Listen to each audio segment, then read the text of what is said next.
بعض اوقات انسان سکون کو ہر چیز میں تلاش کرتا ہے، لیکن وہ اس کی اپنی ذات میں چھپا ہوتا ہے۔ اگر غرور میں مبتلا ہونے سے بچنا چاہتے ہو تو خود سے زیادہ ذہین شخص کی صحبت اختیار کرو۔ دل کی سچائی اور پاکیزگی سے کامیابی انسان کا مقدر بن جاتی ہے۔ دشمن کا انتخاب اس کی ذہانت دیکھ کر کرو اور دوست کا انتخاب کردار دیکھ کر کرو۔ مشکلات اللہ کی طرف سے اشارہ ہوتے ہیں تاکہ انسان لاپرواہی چھوڑ کر سنجیدہ ہو جائے۔ محبت تلاش کرنے کی بجائے ان رکاوٹوں کو دور کرنے کی کوشش کریں جو محبت کی راہ میں موجود ہے۔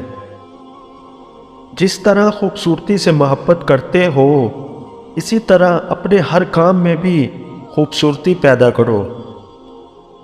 جو لوگ محبت کے قابل نہیں ہوتے، ان سے محبت کرنا رسوائی کا باعث بنتا ہے۔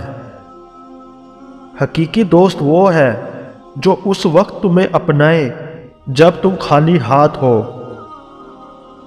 جب انسان سچائی سے واقف ہو جائے تو دنیا کی ہر چیز اپنی اہمیت کھو دیتی ہے۔ دنیا سے محبت میں کوئی برائی نہیں، لیکن اس کے لیے آخرت کو نظر انداز کرنے میں نقصان ہی نقصان ہے۔ کامیابی اس کا مقدر کبھی نہیں بنتی جو اپنی انا کے کھول میں قید ہے۔ جو لوگ عیش و عشرت میں پڑھ کر خدا کو بھول جاتے ہیں، ذلت ان کا مقدر ہے۔